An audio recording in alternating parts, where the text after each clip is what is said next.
Live. Woo-hoo! Hello, Fort Macleod. How are you today?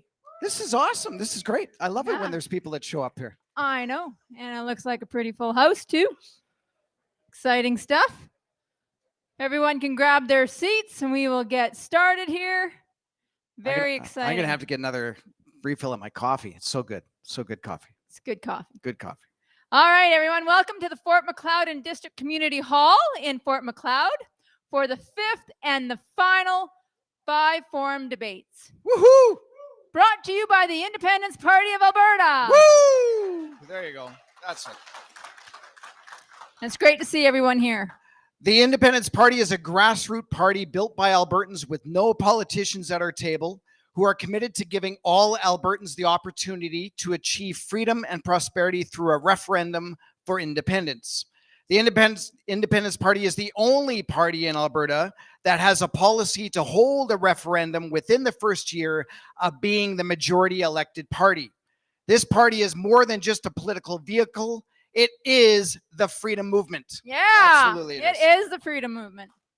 The provincial board and our dedicated volunteers have been working very hard this past year, building and growing this party, ensuring its integrity, transparency, honesty, and accountability is maintained for all who join and all who contribute. This is the party that truly was built for the people, by the people. Beautiful. And every debate is different with new questions. And with this being the last debate, we're really looking forward to this. There's going to be a lot of good questions, let me tell you. I would like to invite Peter Van Leer to start up our event with prayer. Good evening, everybody. It's good to see you all out, and we're all here for the same purpose, or else we wouldn't be here. Anyways, I was asked to open up and just made a few notes. I had a lot of thoughts running through my mind, and I just condensed them. So if you follow along with me in my notes, the last few years, we have been faced with challenges regarding the tyrannical coercion that was implemented by none other than a government whose leader is inspired by treason, and in turn, there has been great suffering amongst not only Canadian people, but people around the globe. The same WEF people that are directing the leader in this nation are implementing their 2030 Great Reset agenda around the globe through brainwashed leaders who have fallen prey to their globalist ideologies. Therefore, more than ever before, there is an urgent need for like-minded people like you and I to stand up against this globalist agenda. Now we have been privileged to have become members of the Independence Party of Alberta, and just to put a plug in, it's only $20 for 3 years, so that's a good Dutch deal if you're Dutch around here. And feeling inspired to make a difference around us and to be an influence not only in this province, but also in this great nation of ours. This evening we are privileged to be able to listen to 2 Canadians whose hearts are to see the same common goal achieved in this province and nation. Let us listen carefully to what they present to us this evening, and then prayerfully consider who you vote for. Before we turn this evening over to Artur Pawlowski and Catherine Kowalchuk, would you please rise with me and bow in prayer to the one who we can place our hope and trust in, Jesus Christ. And let us not forget that God's name is honored and mentioned in the true version of O Canada. And on our Parliament building's Peace Tower is inscribed from the King James Version, Psalm 72, verse 1 on the south side, "Give the king thy judgments, O God, and thy righteousness unto the king's son." And on the other side, verse 8, as we all have heard, "He shall have dominion also from sea to sea, from the river to the ends of the earth." And let us pray. Heavenly Father, we are privileged to come into your presence this evening. We thank you, Lord, for this time that we can all gather together, Lord, and hear this debate, that you would give us wisdom and understanding. Lord, give us the right decisions, Lord, and whoever you have in mind, Lord, to be the next leader of the Independence Party, that you will direct our votes to that particular individual. And Lord, we just commit this time into your hands in Jesus' name. And I think it is also fitting that we would open with O Canada. Since we, is there anybody with a great singing voice here? Better than mine. It's all here. We're all here. Okay. O Canada, our home and native land, true patriot love, in all our sons command. With glowing hearts we see thee rise, true nor strong and free. From far and wide, O Canada, we stand on guard for thee. God keep our land glorious and free. O Canada, we stand on guard for thee. O Canada, we stand on guard for thee. Thank you. Thank you. Thank you, Peter. That was great. All right. Let's get on with this. Let's do it. Turn the page. Turn the page. Turn the All right. page. So my name is Dana Blayon. I am from Peace River, Alberta, which is probably about 9.5 hours Wow. north. Wow. Or 2.5 hours by plane, maybe. I'm not sure. Yeah, Yeah. 2, 3. Yep, around that. And my name is Kerry Lambert, and I'm from Calgary, which is about 2 hours away, I guess, from to my house to here. So we're doing the urban and the rural, and that's how this is going to. That's how it's going to be. That's how it's going to be. That's how the Independence got Party is the going to. place Yeah, absolutely. covered. That's what's going to happen. That's right. So why don't you tell a little bit about how you got involved with the Independence Party? Well, I am a farmer's daughter. I've also made a living with my husband, being self-employed in the oil industry, and this province has brought us a wonderful life, and we want to maintain that for our children and our children's children. Yeah. So we couldn't stand by and watch it all slip away. That's right. So that's why we're here. Awesome.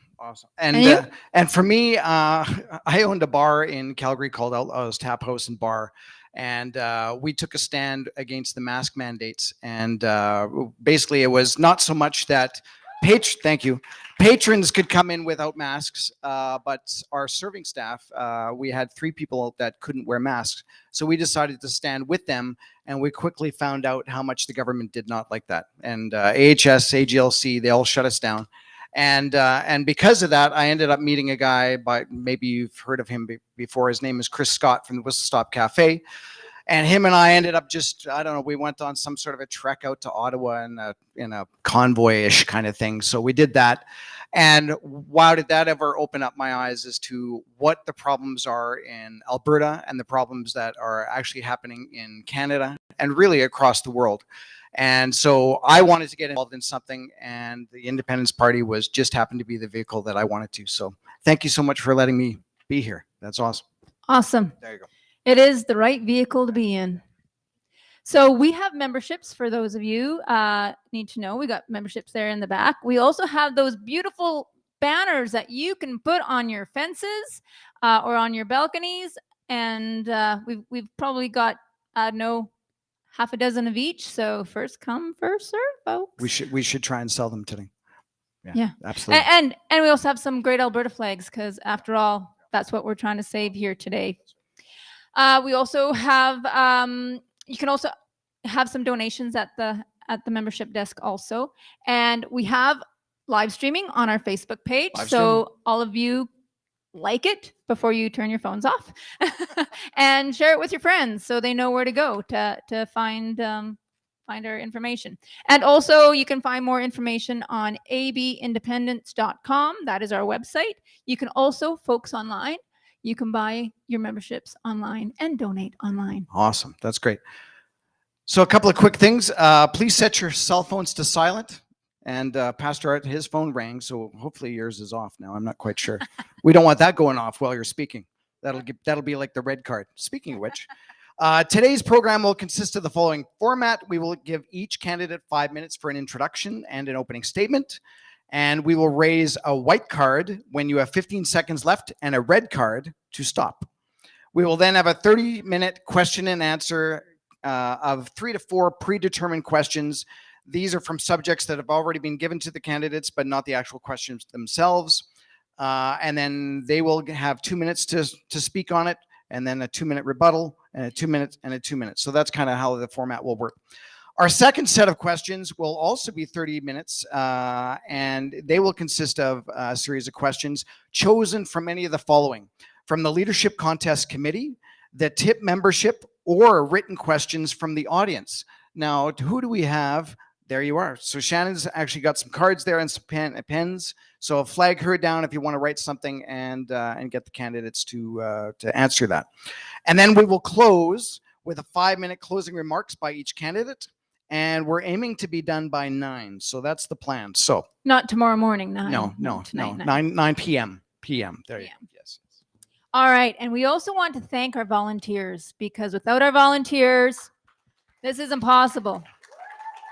Everybody on the board is also volunteers. They're all working hard for you. So join the club, because it's a great club to be in. And yeah, actually, that's good. Yeah, join the club, because we actually need help at the end of this putting chairs away, so that you can be a volunteer right now, tonight. That's right. That's awesome. And also, if you'd like to volunteer with the party, we would really appreciate it. We've got all kinds of spots for all of your skills. So come and talk to some of our board members that we have here, and we would really appreciate it. There's also one more thing I wanted to mention. One more? Okay. For those of you who know Bob Blayon with his World Economic Forum write-up, if you would like his write-up, it's also at the membership table. So Awesome. he's got That's great. A bunch of copies Perfect. there for Excellent. Great. So without further ado, we are very excited to have 2 great leaders of the day who have put themselves forward as being leaders of the Independence Party of Alberta. Please welcome to the podiums Catherine Kowalchuk and Arthur Pawlowski.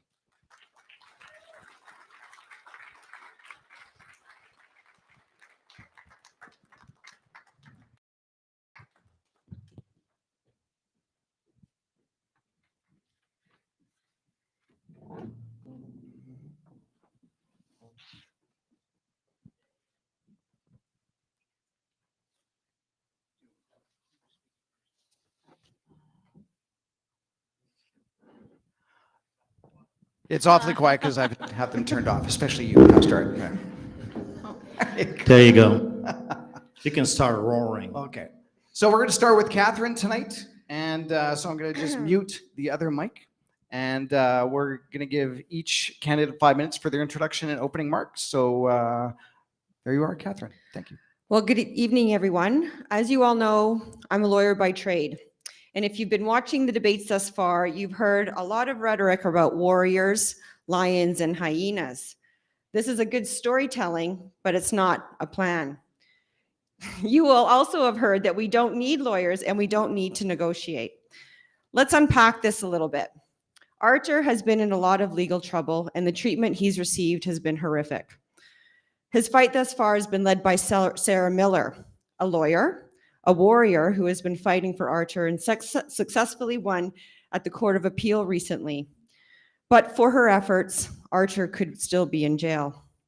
The idea that we don't need lawyers right now makes for good political rhetoric, but it's not practical.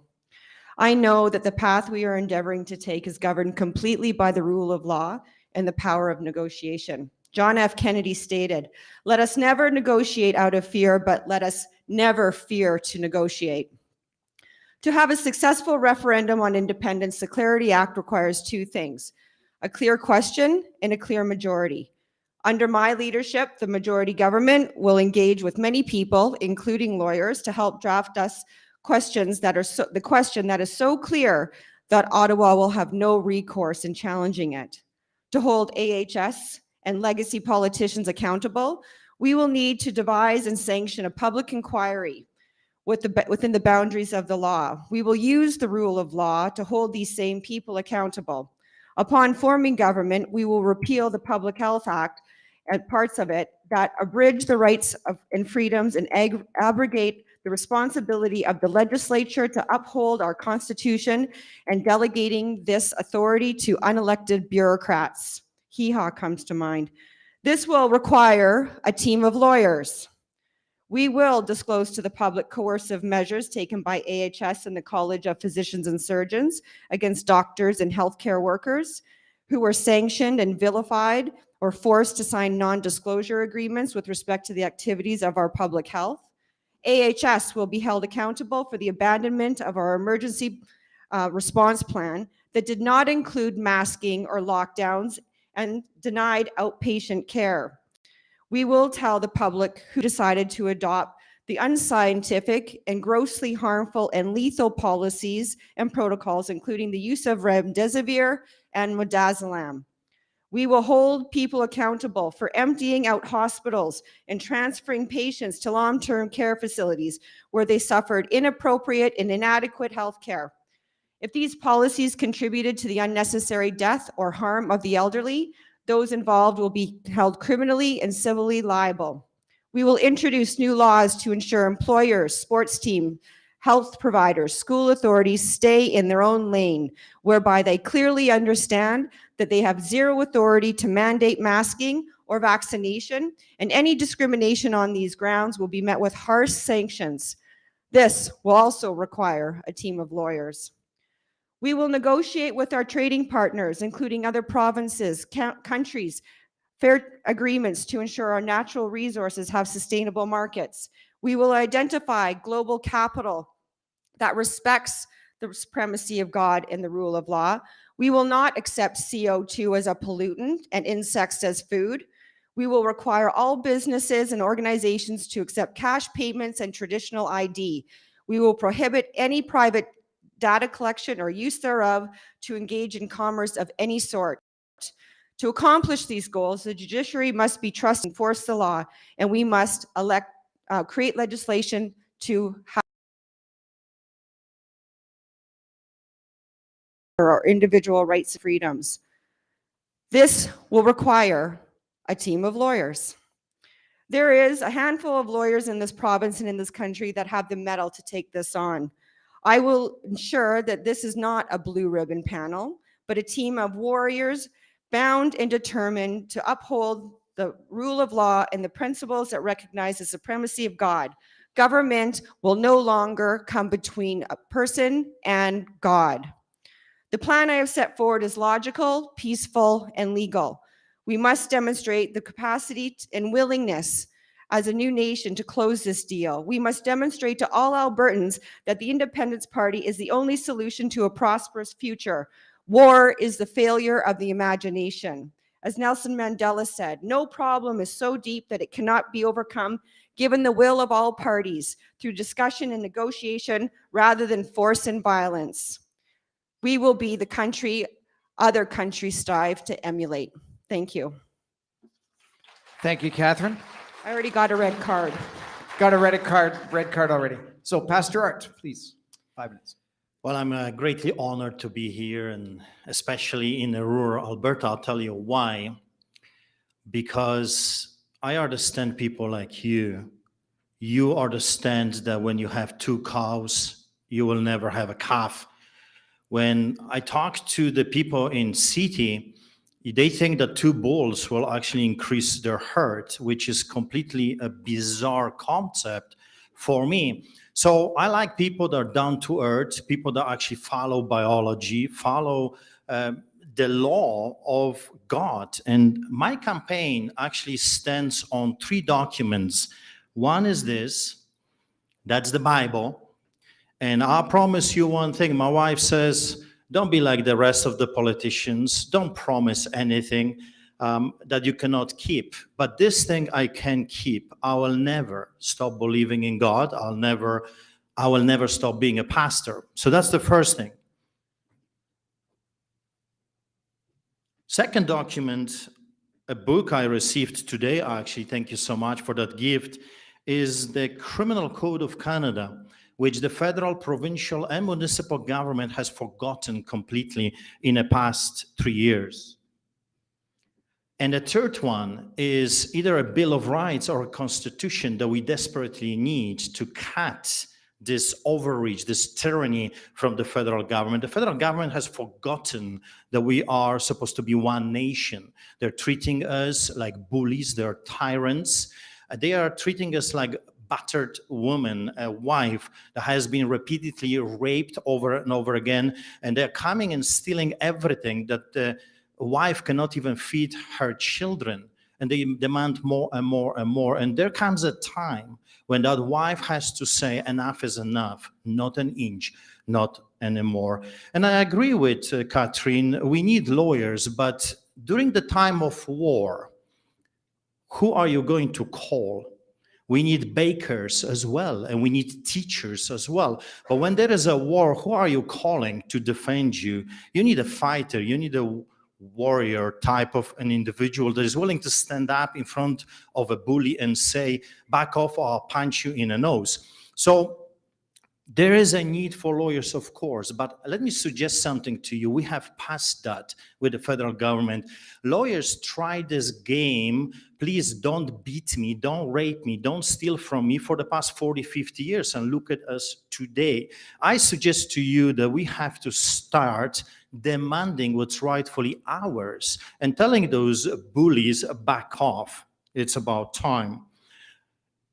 You know, if you had an opportunity to talk to the Jewish people during the Nazi era, the lawyers could not help them. Believe me, there is a time when you have to rise up, stand up, and say, that's it, not an inch. We need to elect our own police force. So when they come, if they will dare to come, we will be able to say, hey, be careful, because it works both ways. We need to elect our judges, no more appointing political activists as judges. We need sheriffs, constitutional sheriffs, people that will actually watch over the politicians and the judges and to keep them accountable, because we've lost accountability. There are no more checks and balances. So as clever the idea of suing the government and going into courts with the lawyers, with 10,000 lawyers, they don't play the game. They're so corrupted and evil that they don't actually care about the criminal code of Canada.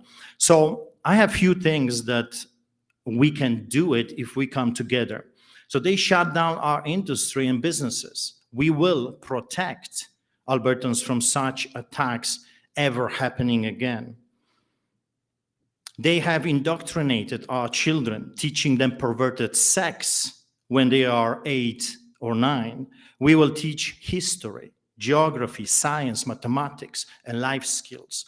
They implemented total control with digital ID right coming in front of our eyes. And of course, the food shortage to control us. We will forward personal freedom, ability to continue to use cash, free market. They censor and deplatform anyone that disagrees with the global evil agenda. Some of us are victims of shadow banning and deplatforming. We will create our own Alberta news outlets. People deserve the right to freedom of information. They bombard us at every corner with this global woke culture, penalizing anyone that believes and thinks differently. We will allow people to think for themselves. So let's agree to disagree for a change. Enough of political correctness, tyranny, and that confuses our children. My time is up. Thank you very much, Pastor Art.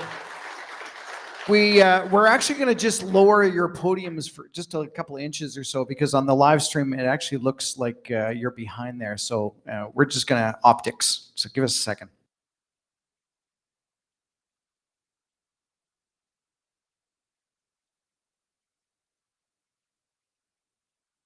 Excellent. There you go. Thank you. Look at that. Job well done, team. There you go. Dana's going to ask the first of the predetermined questions now. Okay, question 1. What steps do you see regarding the path to being able to hold a referendum on independence, the preparations to become an independent nation, and then onwards to Alberta independence itself? And we're starting with you, Catherine. Good question. Well, the first step is we need to organize, because we only have 6 months until the vote in May 2023. And so we immediately on day one will be forming a election readiness committee to make sure that we have CAs in each riding and we have nominated candidates in each riding so that we're ready to go.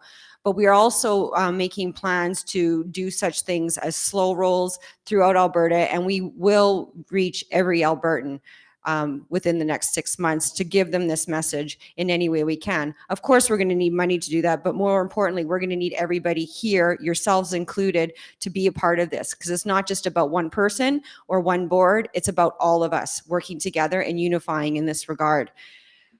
When we're a majority government, the next thing we have to do immediately is understand and develop what the clear question is going to be. Under the Clarity Act, Ottawa has the option to challenge the question if it's not clear. We want to make sure we're going to assemble a team of people to make sure that the question we have is right. And we're going to engage in Ottawa to get them to agree that it's the right question, because we don't want to have any legal battles, as I mentioned in my introduction, ultimately when we do have the referendum. But we're committed to hold the referendum within the first year of forming government, and so we're going to do that.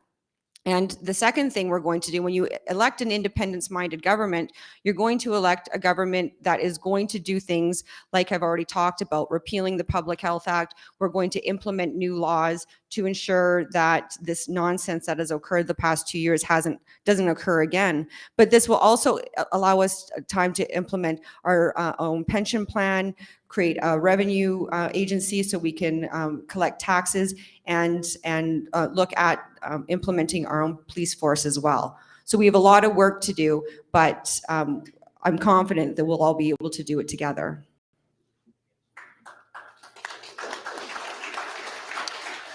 Town hall meetings, traveling around Alberta and meeting with people and telling Albertans what independence means, because right now we are being bombarded at every corner with the tactics of misinformation, disinformation, fear, terror. We have to understand, and I know you do, that those people are acting like predators. And if you know anything about predatorial behavior, they always terrorize the herd. And that's what we have been observing for the past 3 years. And you got to remember, I grew up in a messed up country behind the Iron Curtain under the boots of the Soviets. So immediately when they started to implement those tactics, I knew what is happening. I mean, it took me 2 seconds to know what the plan was. And 3 years ago, I started to yell and scream from the rooftops, warning Canadians about what's coming. And that's what you need. You need someone that actually understands with what kind of a beast we are dealing here. You don't send a rookie to hunt the grizzlies and the wolves. So also, we have to understand that the predators separate and isolate. And that's what they have been doing as a next implementation on this war against Canadians and Albertans. And then, of course, they look for weak, for those that cannot defend themselves. And that's what we have been seeing in our hospitals, the elderly, the mentally challenged. We have the highest rates of suicide right now, fentanyl abuse, alcoholism, I mean, you name it, domestic abuse as well, because that's how they are moving forward. That's how they proceed. They are predators and they are trying to destroy us. So we have to get rid of that fear. We have to tell Albertans what independence really is all about. Independence means freedom, freedom for you to make your own choices, and not just about you, but about your children and their children. Thank you.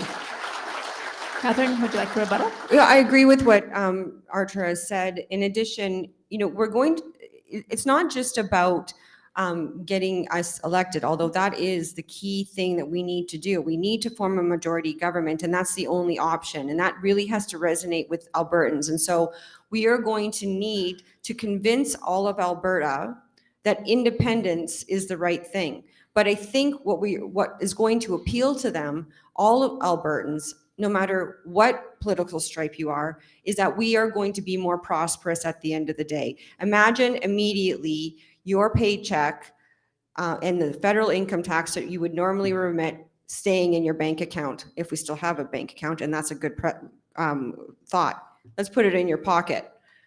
We will be the party that will be able to bridge this understanding that independence doesn't have to be a bad thing, that independence is actually what is going to liberate us. And this referendum is the opportunity for all Albertans to finally have a say in their own destiny, something that has been completely taken away from us. So it doesn't matter. Day one, we get elected as a majority government, you can bet we're going to get a phone call from Ottawa saying, what do you want?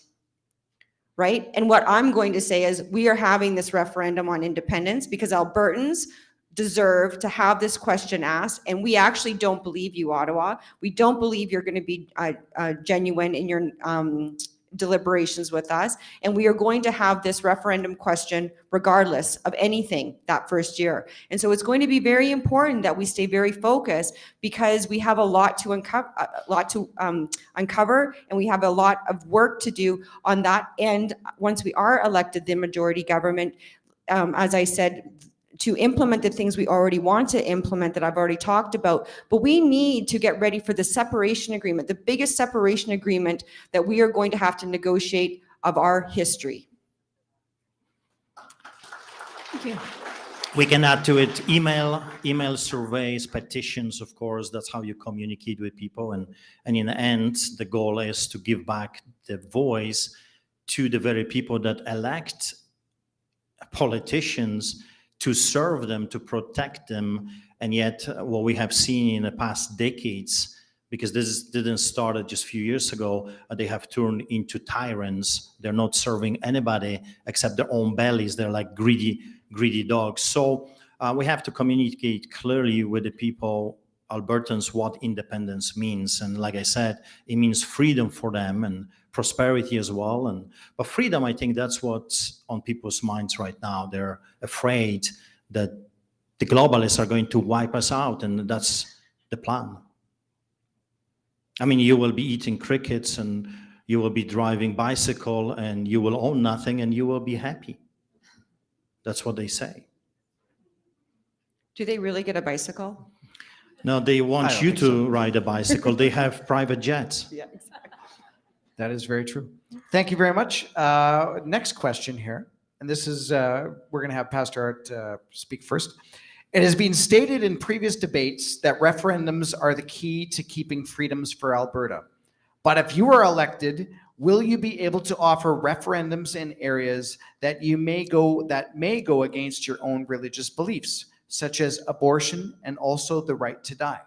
Well, if you know anything about me, I am a strong advocate if it comes to freedom. And of course, our Alberta history, William Aberhart and Ernest Manning, the longest serving premier, was a pastor and was listened every Sunday by 600,000 Albertans. Every Sunday, this man would stand up in front of a congregation and preach. So freedom for us Christians is a number one thing, because God in the end left us that choice. It's for every man to choose for himself. Of course, every Albertan has to be protected, but I am a strong advocate in giving the voice back to the people. Let the people decide what they want in the end. We've lost that concept forever in this country. Is few elected individuals, most of the time highly messed up, perverted, are deciding for the rest of us what our children are learning in school, what we are allowed to watch, where we can bank, and with whom we can have a coffee lately as well. So the concept of giving the voice back to the people is completely lost. That's why I joined this party, because I believe that we can build a new party, a party for the people, created by people like you and me.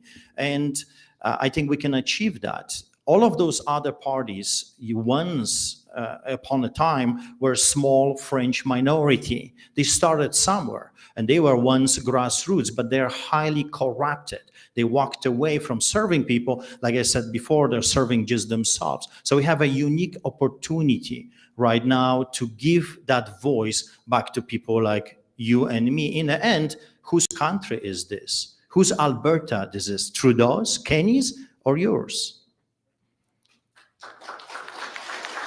Catherine?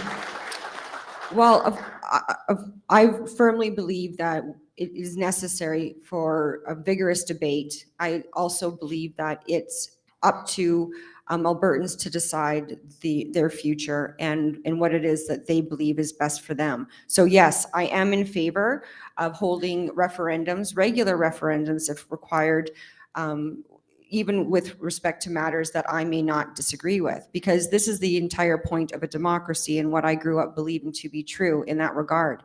But really what is important in that process is that we need to develop a framework and a system where we can get all information out to the public. Right now, we have such censorship and we have this cancel culture that vilifies people for expressing an opposite opinion.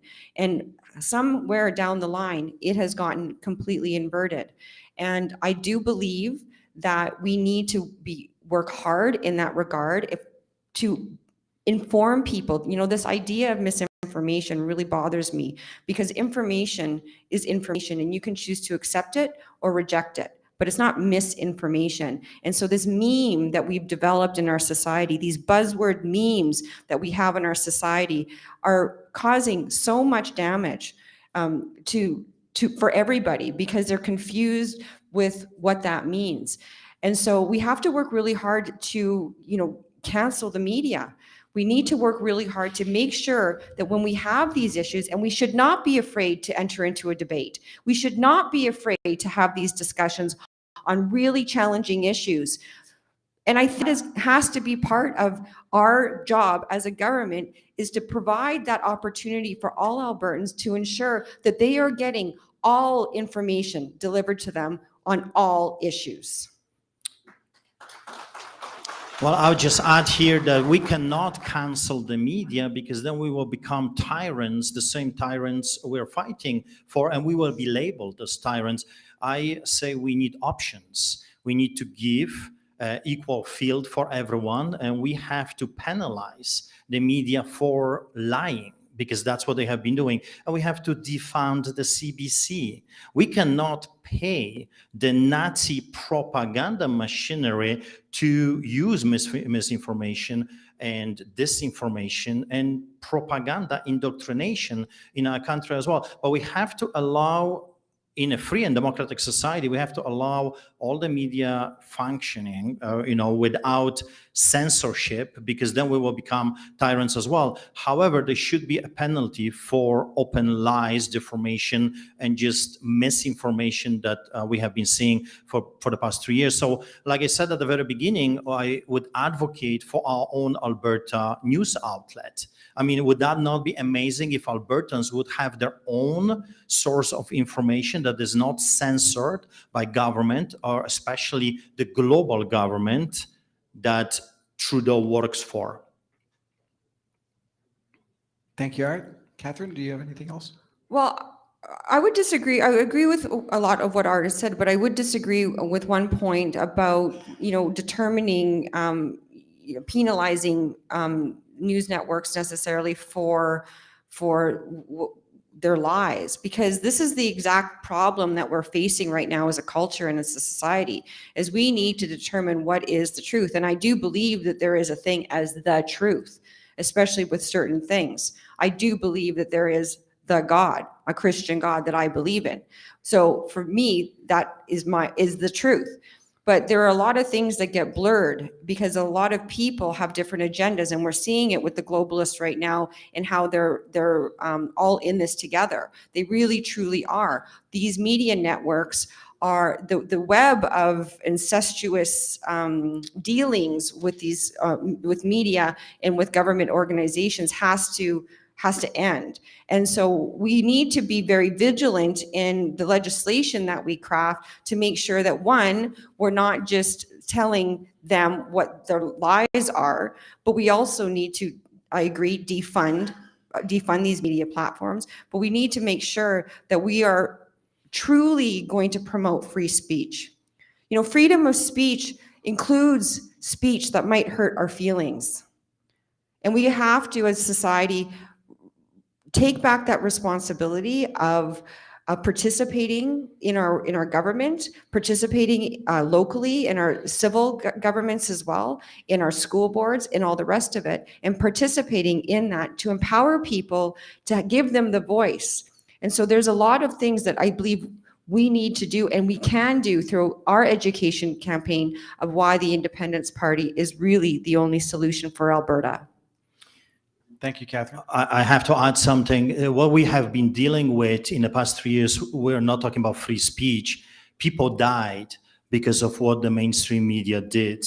People, your family members, your friends, your neighbors actually perished, died because what they did. This is a genocide, and they participated in that genocide. And justice for those people that perished demands that we keep them accountable. We cannot just say this is free speech while people are piling up left and right. We have to make a legislation that goes after professional liars. And because when you lie in the capacity of a media and people do die because of your work, somehow there has to be accountability. You cannot just keep spreading the lies at the level they have been doing lately while people are dying without consequences. That's not justice. They're just moving on, forgetting about the people that perished behind us. Catherine, you can. I'm good. You're good. All righty. So our next. We'll give Catherine some more time after if she wants something too. Yeah, just so you have equal amount of time. Okay, thank you. So for our next question, what will you do differently to guarantee that you or the Independence Party of Alberta does not abuse power as a provincial or national government? Start with Catherine. Well, we're already, the party already has, I believe, introduced really good policies to deal with this. One of the things that I'm in favor of is having a form of government where all elected officials are able to vote their conscience on all matters, including budgetary matters. So that would be no party whip. And so that would give the elected officials the power to do exactly what their constituents want to do, which is how I believe government should be working. The other thing that I'm supportive of that the TIP party promotes is annual reviews of elected officials and non-elected officials, and also electing judges, because I, as a lawyer, have seen and witnessed the absolute fall of our judicial system the last 2 years. And in fact, that was one of the main reasons, that and my children, for pivoting into politics, because we need to ensure that these judges, these people who should be accountable to upholding the law, that's their duty under the current constitution, to uphold the law and enforce it. They are not doing that. The Charter of Rights and Freedoms, as I understood it and grew up and learned in law school, completely was thrown out the window and disregarded by these judges, and continues to this day. So we need to make sure that these judges are held accountable as well. I have introduced policy, and I believe that's passed at the policy convention, that any politician that's seeking a third consecutive term to run as an MLA, they need to be able to justify to an independent body why they should be given the privilege to be able to represent their constituents again. It's those sorts of checks and balances that we will be implementing to ensure that this cronyism and career politician status ends. Archer? Well, a few things. Keep election as local as possible. We need paper ballots of electronic tabulations. And I understand that in this election right now, in this leadership, we had to do this because of some other reasons. But next one, when the party grows, we're going to make sure is in-person paper ballots, government issued ID, because let me tell you something, I have almost zero trust in our election these days. I think they're pretty much rigged, and they're going to use electronic voting to rig elections. So we have to get away from that. So minimize mail-in ballots. Another thing is the politician that has been as corrupted as Kenny should step down a long time ago. He's holding on to power and he's trying to, bring his minions like Travis Taves, the same man that was partied at the Sky Palace, sipping whiskey while I was dragged from the highway with my brother David for holding a church service, being criminally charged for inciting people to come to church, officiating a church service and participating in illegal gathering, while at the same time, those wannabe pharaohs doing a partying together. So we also have to give of our CMP and Coots and Milk River, and of course, High River gun grab has showed us how corrupted the Trudeau government organization, a crime organization, the biggest mafia that there is in Canada right now, needs to go. Of course, elect judges, get rid of kangaroo courts, and elect sheriffs that will be keeping an eye on the politicians and the judges as well.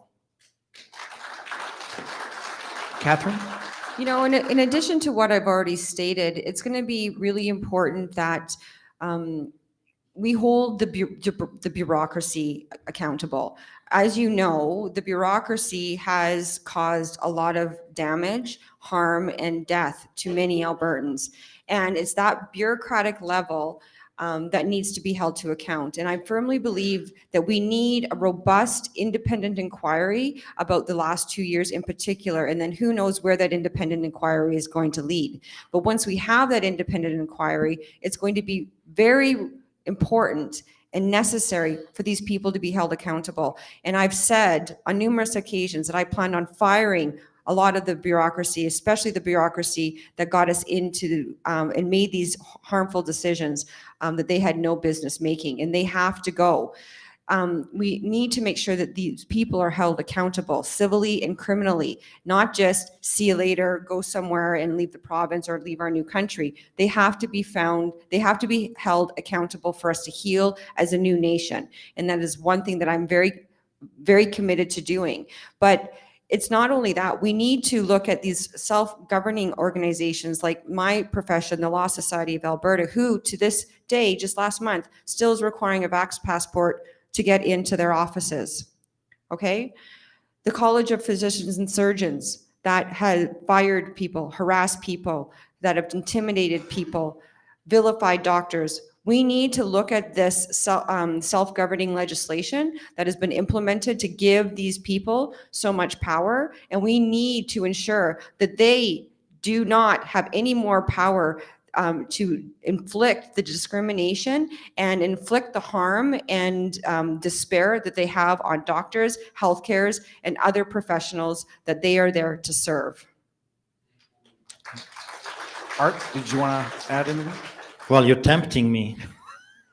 Well, I think I said everything about this, accountability, check and balances, all of that, the Criminal Code of Canada, Charter of Rights and Freedoms, our Constitution, everything has been thrown out from our beloved country, and those people are not accountable. And I agree with Catherine that justice demands accountability. Justice demands that those people will be charged with a crime because they are truly criminals. We cannot just move on and forget about what happened to us.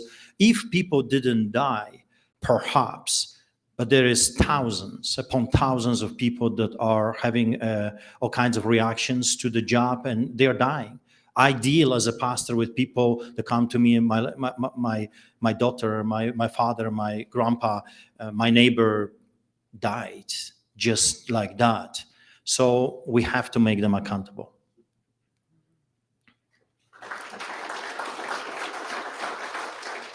Excellent. So now comes the fun part. These are the undetermined questions. These are questions brought to you by you and other people, even online. And so this is one of a question that's been asked many different ways, but I like the way that this is actually worded here.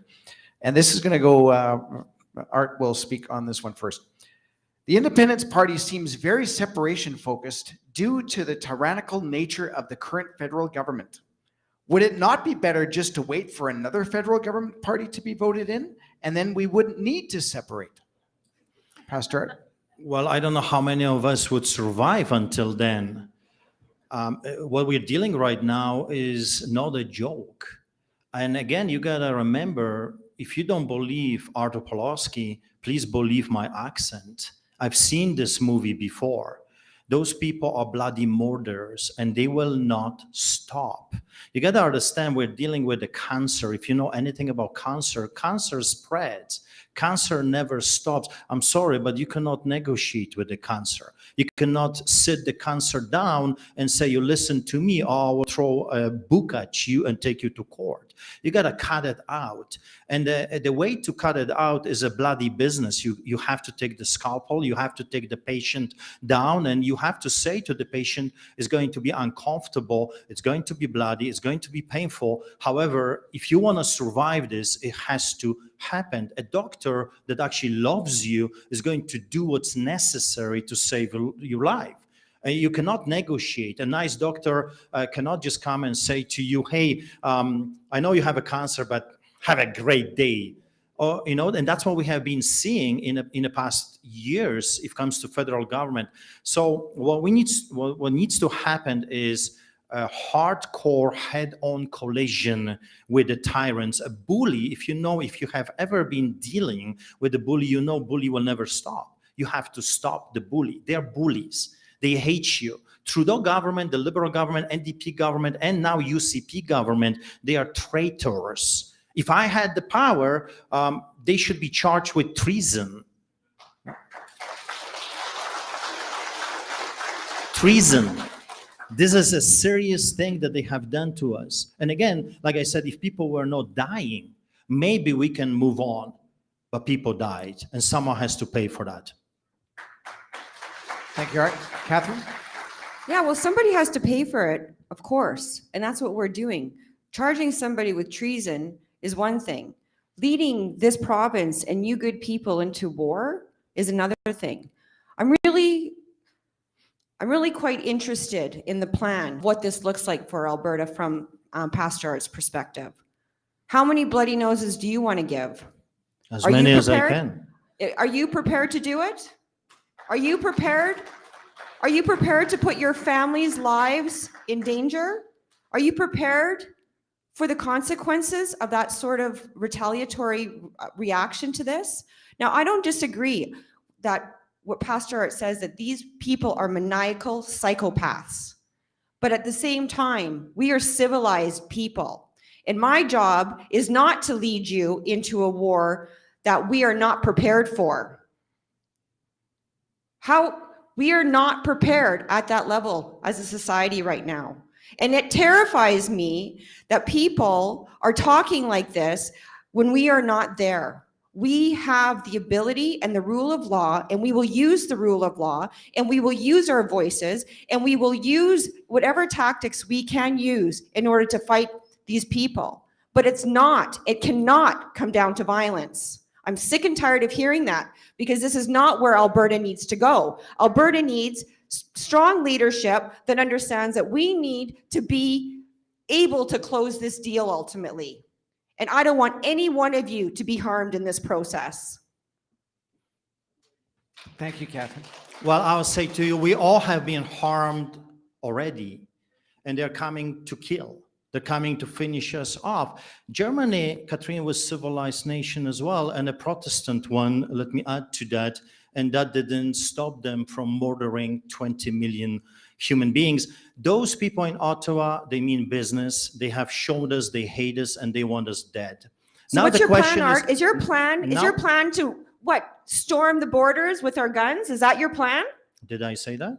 Well, I want to know what your plan is, So- and I think these people deserve to hear it too. Electing judges, creating our own police force, having constitutional sheriffs.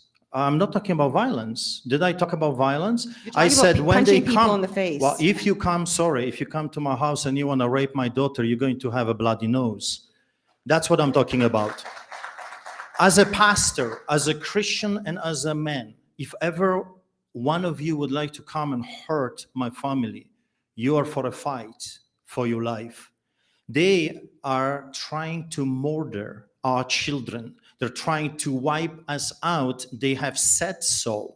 Now the question is this: how long are we going to wait until they finish us off and we will have absolutely no power to defend ourselves? Not once I said I want war. I don't want war. They brought war to us. I want to be able to defend ourselves. That's the difference. I want our own police force. I want to get rid of our CMP that is corrupted to the core. They don't work for the people. They don't protect us anymore. They work for Ottawa. We want to elect judges that they will actually rule according to this book, because we have not seen this for the past 3 years. Didn't I started that? I said I have two books and a third document, the Constitution. This is a criminal code of Canada. I want to stand on the law. But if you come and you want to break the law, watch, because you will be poking at the bear. Catherine? Well, I mean, so far, from my perspective, as I've said, Pastor Art has had a lot of legal problems. And I don't see what the poking of the bear has resulted in, other than having people who are trained to do what they're doing, to defend you and to make sure that you're out of jail and that charges are dropped and that justice is done. So I'm curious where this plan is going. I've been saying the entire time, we are a country, we are a province, and I believe in the rule of law and principles that recognize the supremacy of God. I'm not here to give you political rhetoric. I'm here to tell you that there's a process that we have in place, a legal process that is going to bring Alberta into a new future, a future that is prosperous, a future that we can be proud of. And I'm not saying that we don't defend ourselves, but let's not kid ourselves. There's a majority, less than 1% of our population, I would think, in Alberta, understands that there's even a problem happening right now. Rights and freedoms are something, and I'm very passionate about it. And I've been standing outside in minus 40-degree weather, screaming at the top of my lungs, do not comply. I believe in it, but that is not where the majority of Albertans are. The majority of Albertans deserve to have their dignity respected and deserve to understand what the truth is. And we need to be that calm. We need to be that level-headed. We do not need to be a lightning rod of controversy. We do not need to scare all Albertans away from this movement, because this is the only legal, peaceful movement that we have. And it's now that we need to stand up and put our big person pants on and act accordingly. Thank you, Catherine. Let me add just something to this. You know why I was arrested? Because the Premier of Alberta is corrupted to the core.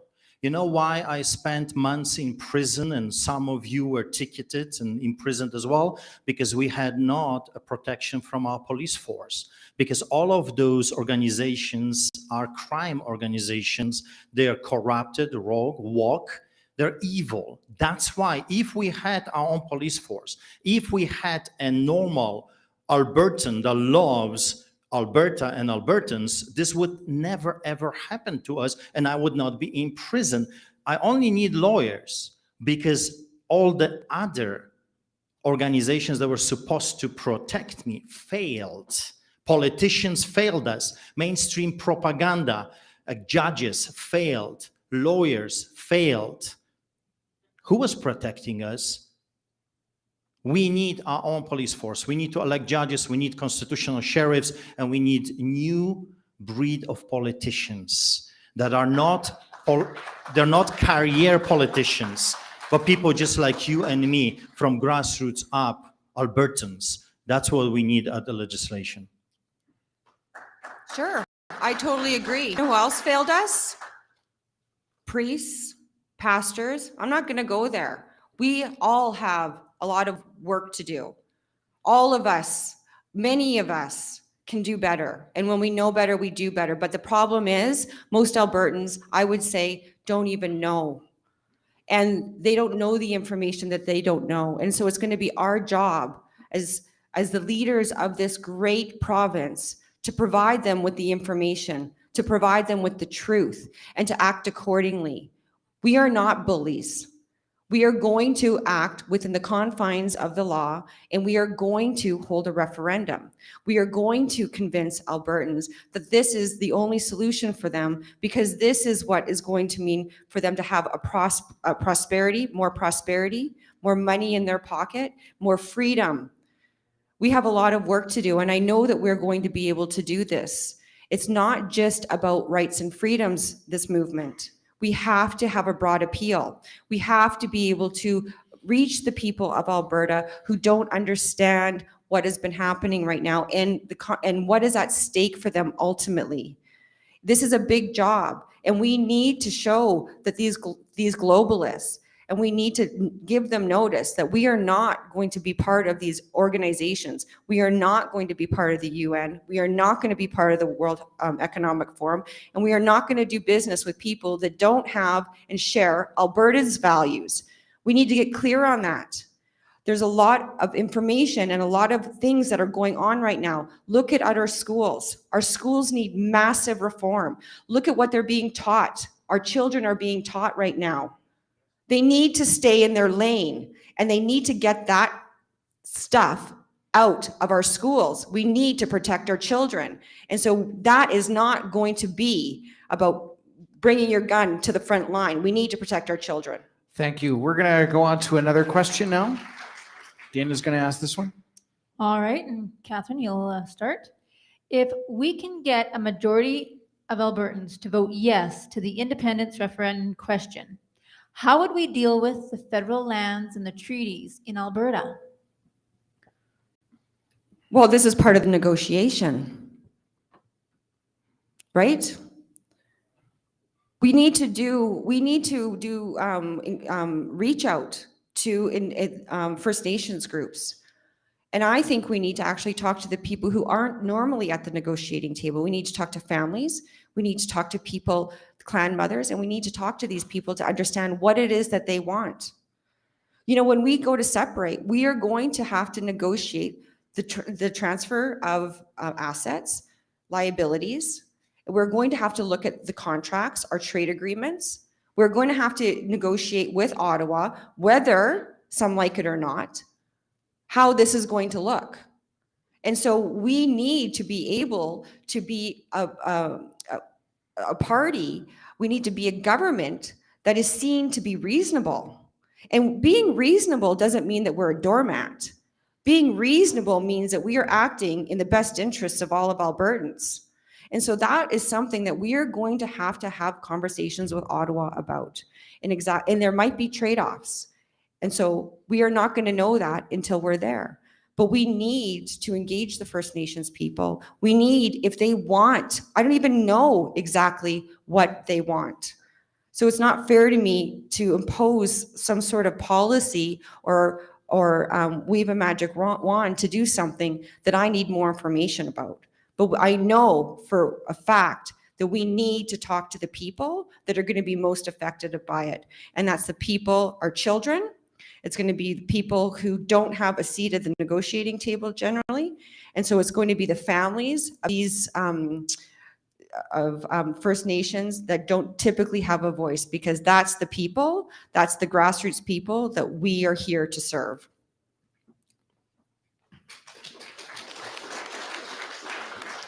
If we're going to get our independence, the Native people will have more, not less. We have to understand that the federal government is stealing billions upon billions of dollars from Alberta. And if it comes to appealing to everyone, for the record, I don't want to appeal to NDPs. I don't want to appeal to the minions of Kenny. I want to appeal to you, hardworking Albertans. Aren't you sick and tired of this charade called politics? When they will tell you what you want to hear, the moment they're elected, they stab you in the back. We have been playing this game for a very long time. And look at us today. I don't want to appeal to the liberals. I don't want to appeal to the woke culture. I don't want to appeal to the perverts that want to teach sex children that are 6 and 7 years old. I don't want to appeal to them. I want to appeal to you to people that want to change. And here is an opportunity in our beloved Alberta to start fresh, grassroots.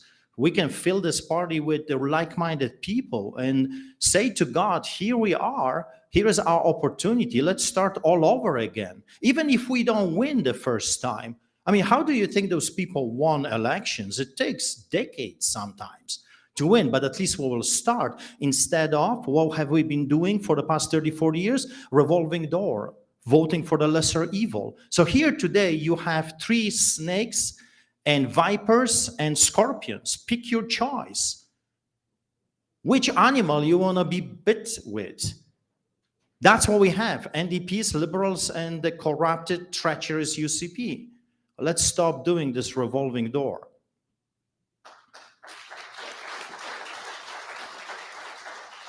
You know, as a Christian, I believe, one, that we all have free will. I believe God believes that and bestows it upon us and grants us the dignity of free will. Also grants us the ability to forgive and the ability for compassion. That's what I want this world to be like. You know, the NDP, when I co-founded Lawyers for Truth, we received hundreds of phone calls from people who likely were NDP supporters. They were betrayed by their unions. I know people regardless of what political affiliation you are, left-leaning, right-leaning, they know that something is wrong and they are looking for a solution. So it's nice that Archer doesn't want to appeal to these people, but I do. Because the only way that we have a successful referendum is a clear majority. That's not a couple of thousand people joining this party.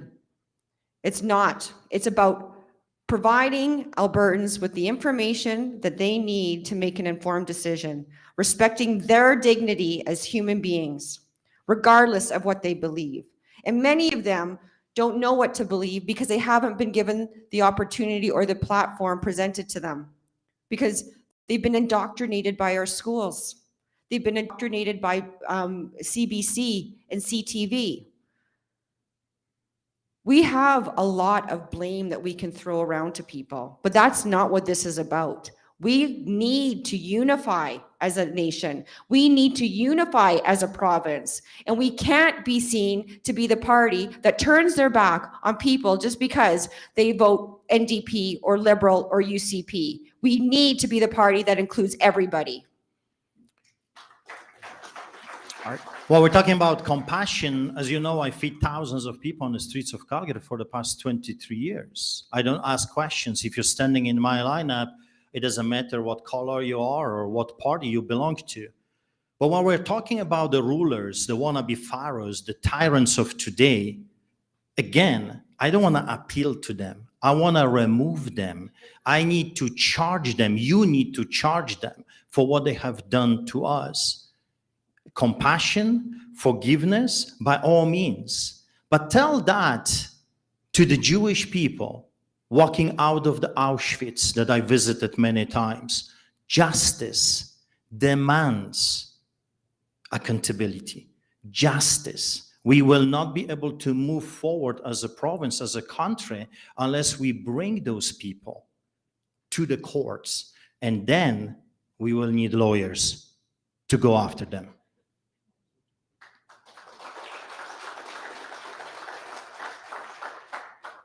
All right, I will ask the next question here. We've actually had a few of them very similar here. So we're talking about the Independence Party elected as a majority, but let's assume that you are elected as the majority. What will you do if the referendum fails? Art? Well, again, people have spoken.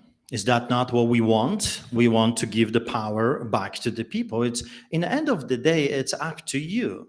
What kind of a nation you want to see, not just for yourself, but for your children. You see, everything I do not just for myself, but I do it for my children and my one day great-grandchildren. I'm doing it for them. The globalists, the Kenyans of today, the Hinches, the Toms, the Trudeaus, Castros, all those people are stealing that future from our children. That's what worries me, because you got to remember, I grew up in hell on earth behind the Iron Curtain. I don't want the same hell for my children and their children. That's why we got to stand up and fight. You cannot negotiate with a bully that wants to keep stealing. We've done this for 40, 50 years. You got to remember, we did send angry letters to the Ottawa. We did send the lawyers to Ottawa. We did. And what happened? Nothing. Because bully needs a different form of negotiation. Art Pawlowski style.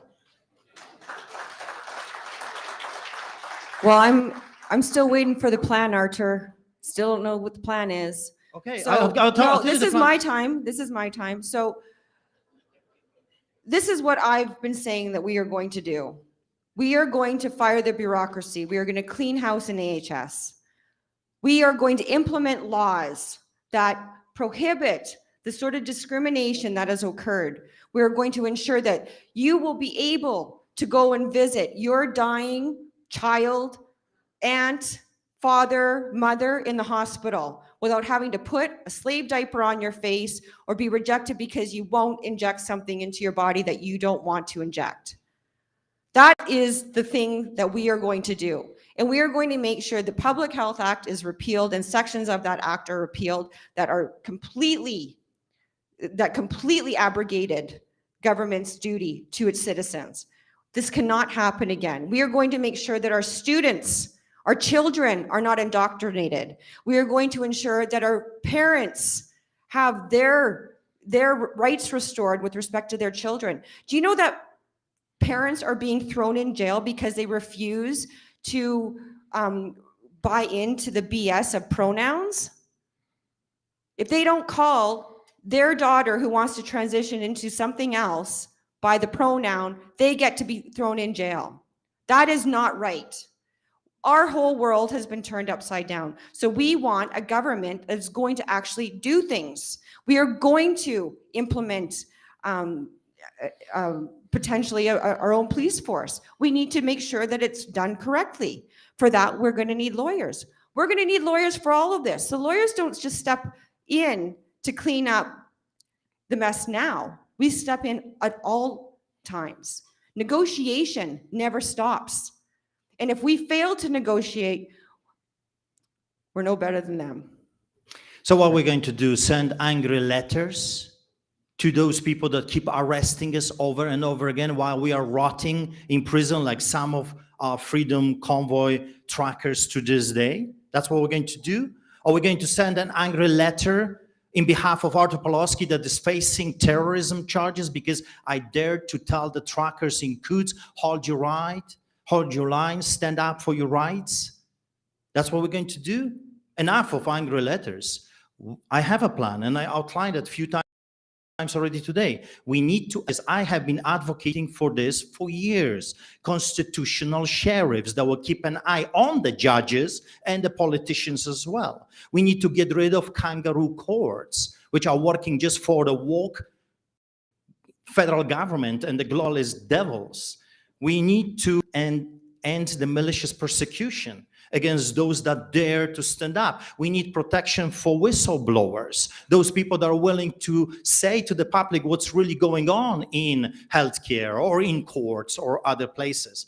There is a plan out there, but we need to come from a strong position. We cannot send angry letters and a bunch of lawyers to Ottawa. We've done this for 50 years. And we are dying. They're murdering us in front of our eyes. What we need to rise up as the province and tell them, get out. Get out. Well, that's what we do with the referendum. That's how we tell them to get out, actually. But under Art's leadership, he doesn't want to appeal to all Albertans over this issue. In fact, he doesn't care. He doesn't care. And we need, in fact, all Albertans, the majority, a clear majority under the Clarity Act. We need that level of dedication to to educate Albertans as to the merits of independence. That is how we do it. So I'm still waiting for the plan, Art. I agree. I don't care what Kenny thinks of me. I don't care what Hinsha thinks of me. I don't care what the liberal minions think of me. I don't. Because they're the destroyers of our democracy. They are the villains here. I do not negotiate with the villains. I tell the villains, get out. Okay, now we have a new question.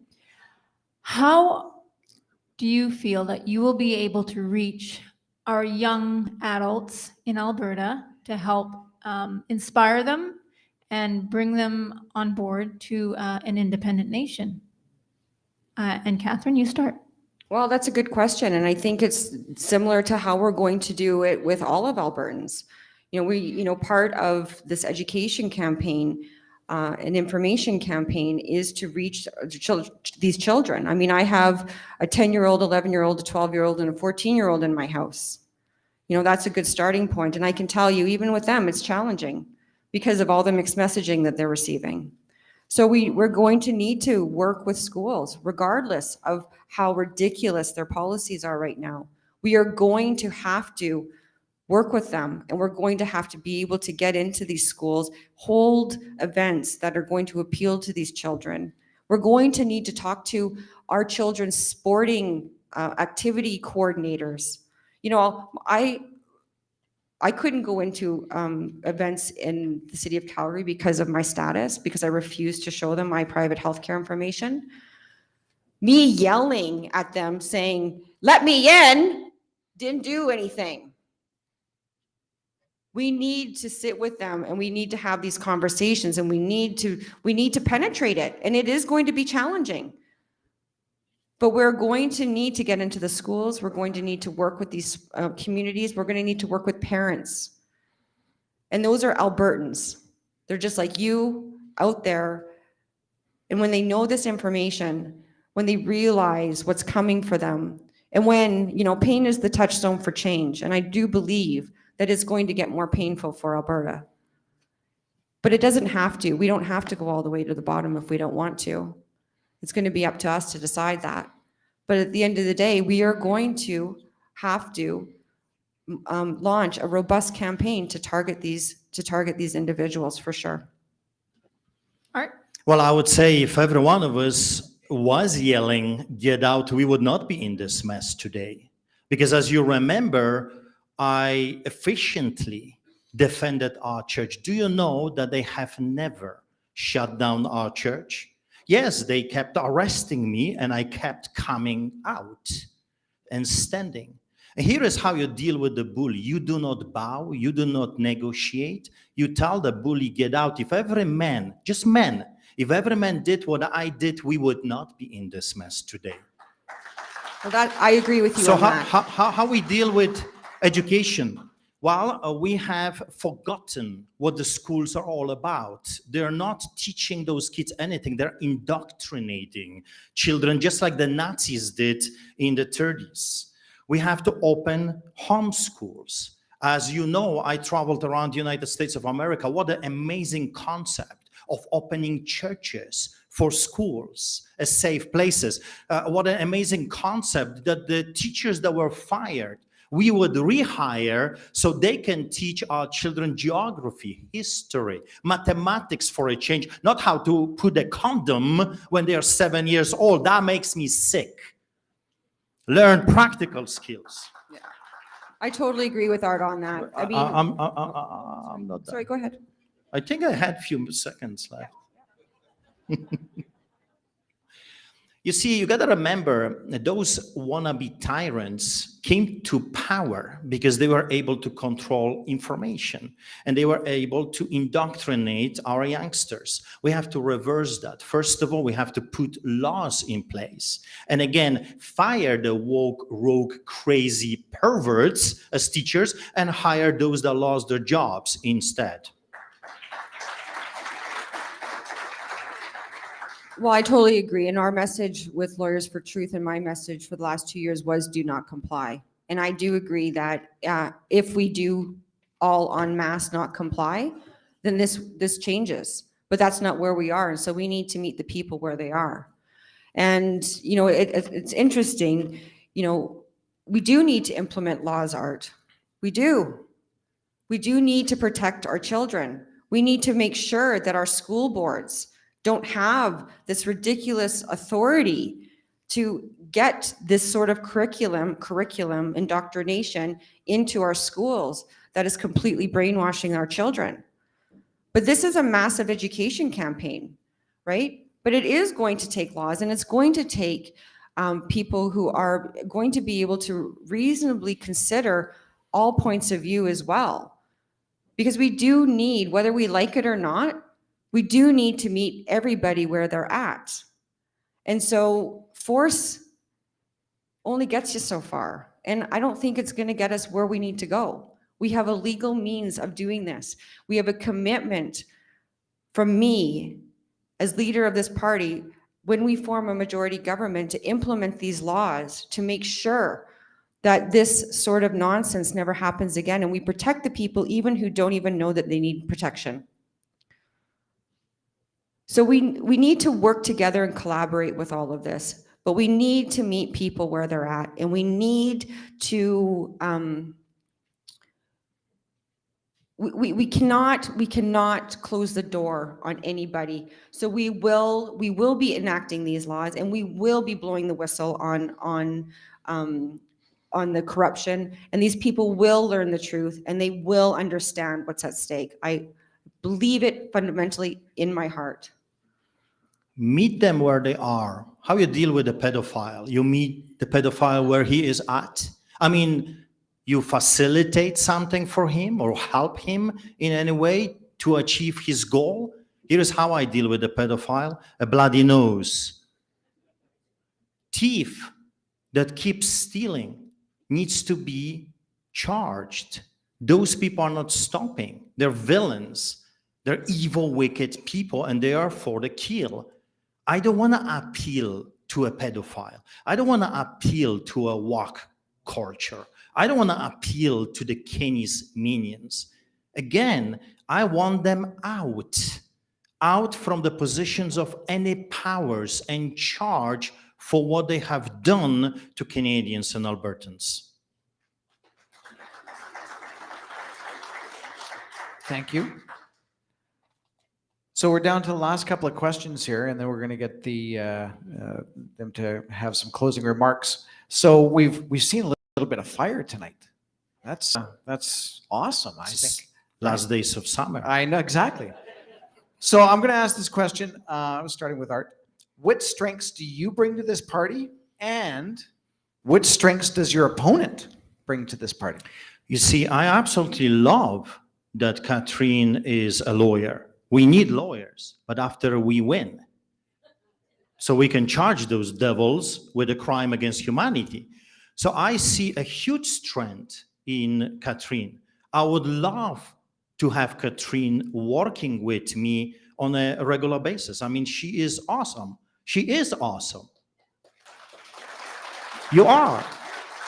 But we have to understand the time that we are tackling this beast. Sorry, I'm a hunter. And if you are a hunter, you understand that the lawyer is not going to negotiate with the grizzly bear. Sorry, you need a good rifle for that. A rifle always is a good negotiator. And I'm, again, not advocating for violence. I'm just trying to tell you that to tackle this beast, you need a warrior, you need a fighter, someone that fought corruption for the past 17 years, over 100 court cases, 340 tickets, 16 arrests, and still stands in front of you tall. And I did not take the knee. I'm not bowing before those tyrants. I have been offered millions of dollars to stop doing what I'm doing. I have been offered deals with the crown prosecutors or prosecutors, whatever you want to call them. I recently had offers from politicians not to run. That tells you how scared they are of this voice. What I bring, many years of being in the trenches, being a soldier, a fighter. Let's win this fight. Then we will give it to the lawyers so they can hammer the deal. But at that time, we will do it from the position of enormous strength. Kathy? Well, I've been saying from the very beginning, I have a tremendous amount of respect for Pastor Art and what his position was the last 2 years. And I think that we do need somebody with that sort of tenacious courage to stand up to these global elites that have taken over our province and our country. So I believe that that strength is something that's great that Pastor Art brings. And he's also a really good storyteller. He's entertaining. We're all laughing, right? I also bring that sort of warrior mentality. You know, as a co-founder of Lawyers for Truth, we were strategizing in terms of how we were going to deal with this. And so we ourselves amassed our own education campaign, and we were giving out mask exemptions. We were teaching people about the laws. We understood it, even though it wasn't being enforced by the judges or upheld by the judges. You know, Art and I have a different tactic. I wasn't, you know, being dragged across the floor or across the highway. I didn't need to. I was able to still scream at the top of my lungs in front of 7,000 people in a rally in Calgary last September. I've been able to say what I say to you tonight and what you've heard in other debates. I've been able to call out the global elites on various platforms, and I haven't been sanctioned. I haven't received a ticket, and that's okay. And instead of waiting for them to come to me, I've gone to them. I'm suing the courts of Queen's Bench and the Provincial Court of Alberta for violating my chartered rights and freedoms and breaching my privacy rights and laws. So I went to them. It's not a real career-enhancing move to be suing the courts. So I think that this is going to be challenging for you, because I think that we are both warriors in our own very different ways. But I too agree that I look forward to the opportunity to work with Art. So if you look at me, I want you to see tip. Is that not how the party is called? The tip. I'm the tip of that sword. I am that bullet in your rifle to tackle that beast. And for me, this is not the career. If you know me, you know that I felt that I have to do this when I was in solitary confinement, being dragged to concrete and being put in iron cages like a dog. And then a thought came to me and says, if they will not allow me to be a pastor, I will become a pastor politician. And what was chasing me yesterday, I'll be chasing tomorrow. That's why I decided to join and do my best. For me, it's not the career. Someone phoned me and says to me, what if people will not vote for you? Don't. You can vote for Kenny. You can vote for Trudeau. You can vote for NDP. This is your province. That's your right in democracy. You can vote for whoever you want to vote. I'm just giving you an opportunity to tackle the beast. I'm more than willing to do it. I'll do it for you. I'll do it for my children. I'll do it for the future of this country. I'm at your service.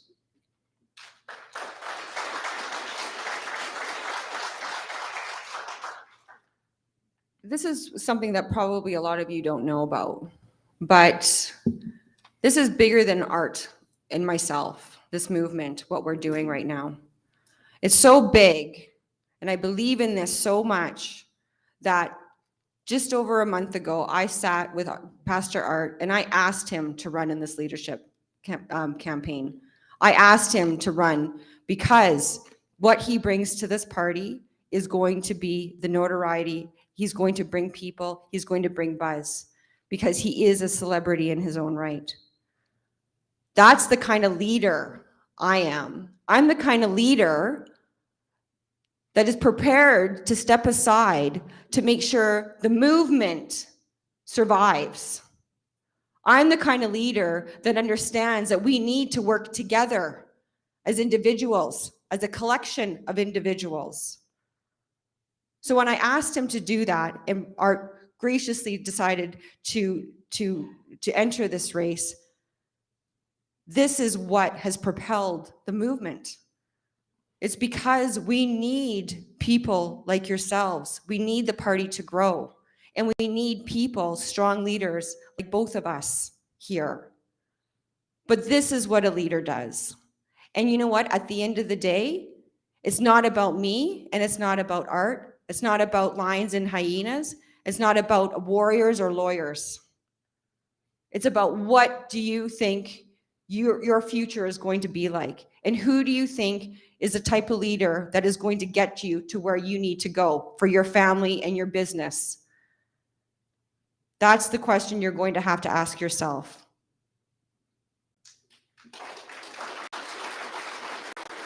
Let me add to this, and that's true. Catherine did come to my house asking me to run, and I look at her, and I don't know if you remember, and I said, but I will have to run against you. I don't want to run against you. You're a friendly troop. You're one of us. But she said, but there will be no real race if there is no opponents. Well, here I am. I hope I'm a worthy opponent that you've picked. So that's why I said what I said, and I mean it. Catherine would be amazing within the cabinet. It would be amazing within governance, governing party, because of the qualities that she's bringing. Thank you very much. This is our last question for the evening. Our society and culture is addicted to government programs. How will you wean people off of this addiction? Catherine. Oh, that's a really good question. Well, if you've heard me speaking before, I really believe that we need smaller government. And that doesn't mean that we don't have the social services necessary to help individuals who are struggling. In fact, I'm a recovered alcoholic of 12 years, and I get what it's like to have that.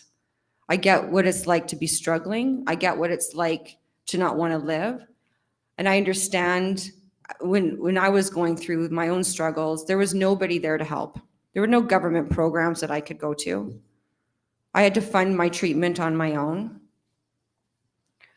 So we do need to do a lot of work, and we do need to help people. So we can do smaller government, but we can also empower people. We can stop giving people pills as a way of treating what's going on with them. We can actually talk about health care and prevention. We can talk about holistic solutions. We can talk about feeding our families with good, real food. Like, I don't know when this distinction came with organic food. Like, shouldn't food just be food and good for us? We have that capability as an independent government, an independent-minded government, to implement these sorts of policies. We need to do away with the regulation. We need to allow people to sell their goods, their meats, their produce without interference with unnecessary government regulation. So we do need to cut back, and we do need to instill responsibility into people. People have become, I believe, too complacent and reliant upon government to make decisions for them. But I want to restore that responsibility to where it belongs, to you, not the government.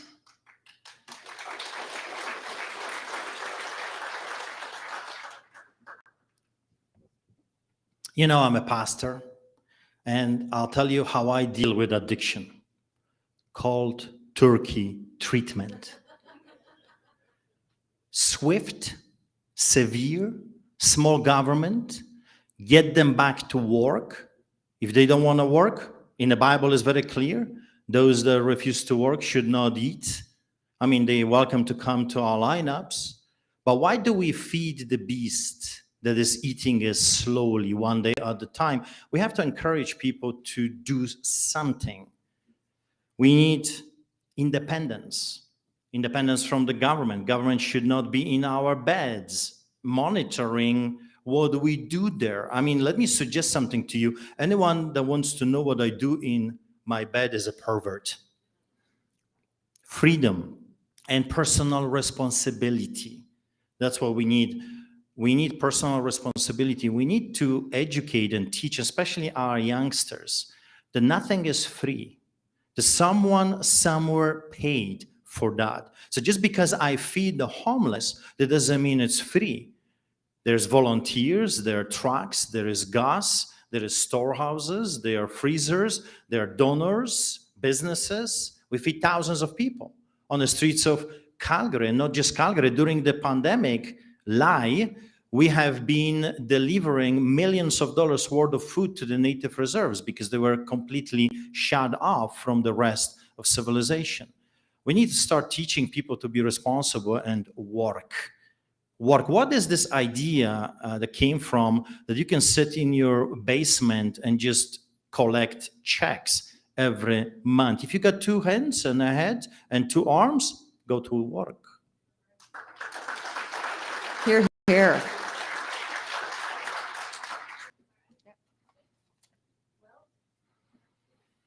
We will give you guys your 5 minutes, and we will start with Catherine. Well, thank you very much, everybody. It's been an absolute pleasure to not only be here tonight, and I've met many of you before along the path this summer, but it's also been a privilege to have this opportunity to have an opponent who I actually admire a lot. And so really what I believe that I bring to the table is the tenacity, the wherewithal, the reasonability, and a plan, an actual plan to get us to the finish line. You know, a lot of Albertans, and yourselves included, might be confused about whether or not the Independence Party is the right party for you. I really believe that if you have had the opportunity to listen to Bob Leon and his information, you will be convinced with that knowledge that all of our political parties, our legacy political parties, are corrupt. They're corrupt to the bone, and they're run by the globalist elites that want to have us eat crickets and decimate our food supply and our natural resources. We have to make a different decision. My campaign slogan throughout this whole thing has been nothing changes if nothing changes. And that's actually something that I learned in a 12-step program that I was part of. Nothing changes if nothing changes. You know, I was at a meeting where Todd Lowen was announcing his intentions to run as leader for that party. And he confirmed at that meeting that Jason Kenney is going nowhere. Neither is Stephen Harper. And they're going to continue to pull the strings of the UCP regardless of who the leader is. You know, I believe these politicians when they say it. And my opinion is this: none of these other elected officials, none of them, very few of them, maybe a handful of them across Canada, none of them in Alberta stood up for you. None of them. We stood up for you. They didn't stand up for you. In fact, 10 MLAs knew about the dangers and harms of the vaccine last November, and not one of them brought this information forward because they didn't want to seem or be seen as extremists. People died. So nothing changes if nothing changes. Believe people when they show you who they are. Words are just words. You need to look at their actions. You need to look at their track record over the past 2 years in particular. That is the best barometer and guide for you as the electorate. You know, in 2015, the NDP, they swept Alberta. Do you think things are better or worse today? I think they're worse. They're a hell of a lot worse. The thing is, when Albertans have had enough, they've had enough. And we are, the Independence Party is the solution that Albertans need right now. And they need somebody who is brave enough to stand up, to speak the truth. And I believe I am that person. We will sweep in 2023 if we can all come together and understand that nothing changes if nothing changes. Thank you.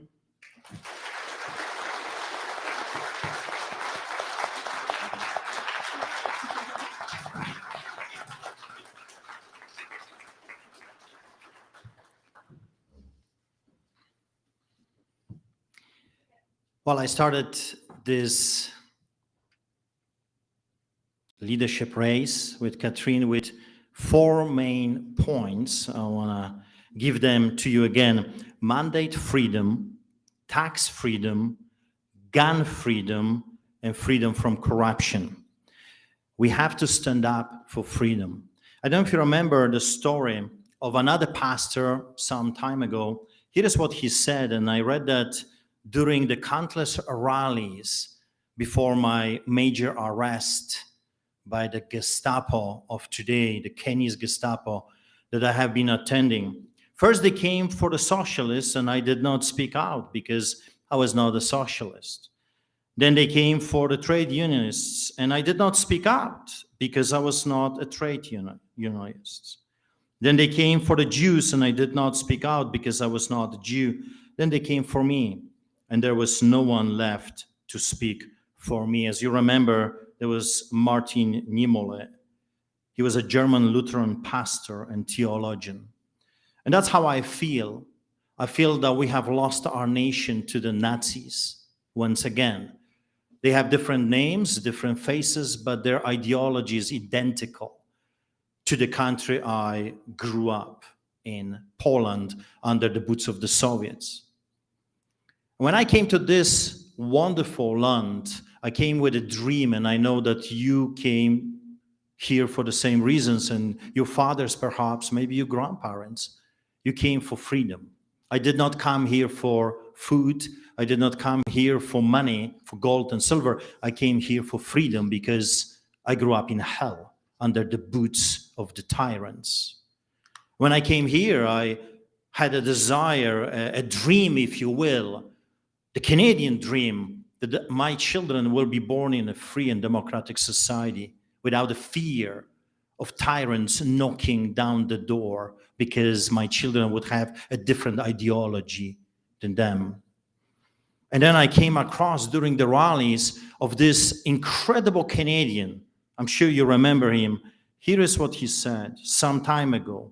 This great Canadian declared some powerful words for the whole world to hear. John Diefenbaker. He said this in a House of Commons debates on the 1st of July in 1960. I want you to listen to those words very carefully. I am Canadian, a free Canadian. Let me change this just a little bit. I am Albertan, a free Albertan, free to speak without fear, free to worship God in my own way, free to stand for what I think right, free to oppose what I believe wrong, free to choose those who govern my country. You have been given that opportunity, and you will be given that opportunity in the near future. Who is going to lead you? Who is going to protect you? Who is going to fight for you? This heritage of freedom I pledge to uphold for myself and all mankind. And I pledge today the same thing for all Albertans. If we will not rise up today, if we will not put our house in order, like so many times I have been saying, and if you have been attending the rallies or coming to the church, I'm like a broken record. Don't like me. I do not care if you like me or not. That's not why I am running. I am running because I see no other option to defend the future for my children but to stand up and fight. And I'm not talking about violence. As you know, I have never been charged with assault, have never been charged with violence. I'm a peaceful man. But come to my house or come to hurt someone, even if right now some villain would walk in and try to hurt any one of you, I'll be the first one to run with a chair if needs be to stop him. I think that's what a man is supposed to be doing. Are we not to be defenders and providers for our families, to stand up at the door and say, get out, you Gestapo Nazi? Who do you think you are, you uncircumcised Philistines? Excuse me, Kenny, who do you think you are? Trudeau, who do you think you are? They want to be tyrants. They think they own you. Well, we have to rise up, stand up, and show them that that's not the truth. Thank you. Thank you, Art.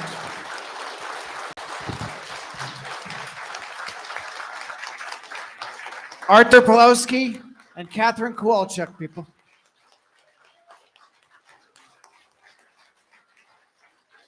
And at this time, you guys can stay up there, or you can go and do whatever you need to do. We should get a photo op. Yes, Hold we on. should get a photo op. And actually, I'm going to ask for Alex Van Herk to please come on up here. I know he wants to say a couple of words too.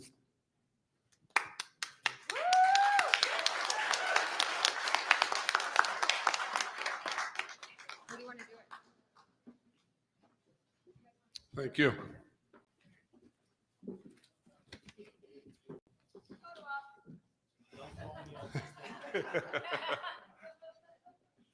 Welcome, everybody.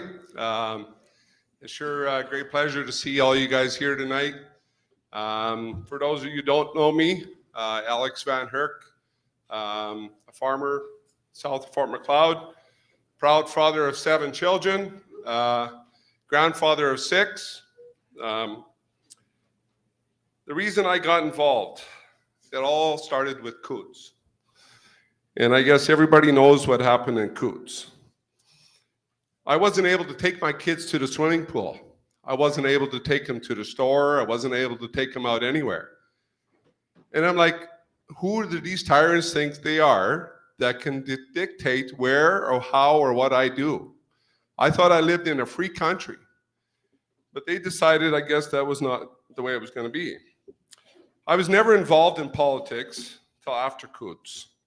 I realized how corrupt it all was, so I got involved in the TBA and started following the money instead of the science. Once I found the money, it all made sense. I've become a director on the Macleod CA board from the Independence Party, and I believe there's lots of opening positions available. And we're also looking for a lot of other CA boards to get developed within Alberta. And I hope a lot of you leaders here will take the initiative to start to do that. Because without the power of the people, we are not going to win. So we need people. So get involved, please. We all saw what was going to happen if we stand united. I saw it firsthand a couple of weeks ago. I got arrested, was put in jail. Now, if I didn't have the power of that crowd that was outside standing up and praying and standing there for me, I know where I would have been. So that's a great example to show how much power the people have. But united, we got to stand. And if we don't stay united, you know, there's many a freedom movements going on around there and everybody's looking for fame and stuff. But we have to overlook all that. And we need to start looking, okay, how can we join together and get one big united group to fight this evil that's coming? Because the evil is coming. Don't be fooled but by the silence and quietness that's happening right now. You wait till this fall. It's not stopping. We need to make hard changes within our political realm. If we want to keep our freedoms and children's freedoms, we need to make big changes. And without change, nothing changes, nothing changes. I love that motto. They're a group that still want the same thing that we want. And there's also a group that think that UCP are still redeemable. But we all know who is controlling the party. Jason Kenney may be stepping down as premier, but we heard today he is keeping his position in cabinet. So who do you think is going to keep controlling that party? There may be some vacant positions on the board that people want to take positions in. And maybe right-wing people want to get involved in that. But there ain't enough positions being changed to make any change in the UCP. And it's corrupt. So who would want to be involved in that to try to change it? Because it's controlled inevitably by the globalists. So I don't see why they would try to keep, wanting to get involved in the UCP. And I just don't get it. But we need to change, and we need to change fast. We have 6 months to get change. That election's coming up in May. And now everybody's focusing on this UCP race right now, but we need to draw our focus more on this independence. because the independence is the only thing that's going to bring us to what we all want.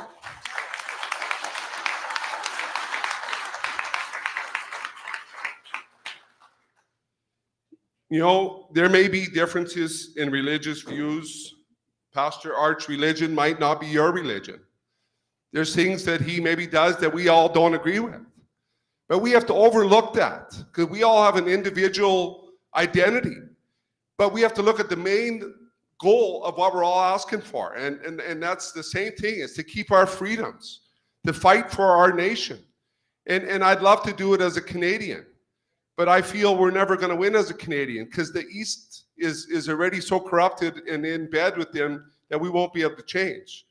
So I feel that we need to stand as Albertans and demand that this is what we want. But without the people, we can't get that. You know, and I just want to end it off. If there was any true Christians, I guess, in the UCP, we wouldn't be here today. Because they would have stood up in the last 2 years. They had ample opportunity to stand up against what's happened. You know, there's grandparents that died alone because the children couldn't come and see them. Did we all forget that? We can't forget what's happened in the last 2 years. And they all want to say, well, that's all in the past. That's all, you know, COVID related. Let's move on. How could we move on with what's happened?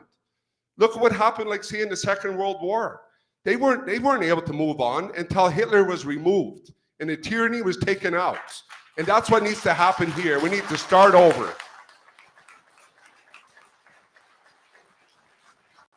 Wise words by Alex Van Herk right there. Woo! Freedom fighter. Wow, what a night. I know. Whew, got goosebumps. And we're just getting started. No. I'm kidding. Woohoo. No. So we got one more very exciting event One coming more? up Yes, we do. on Saturday.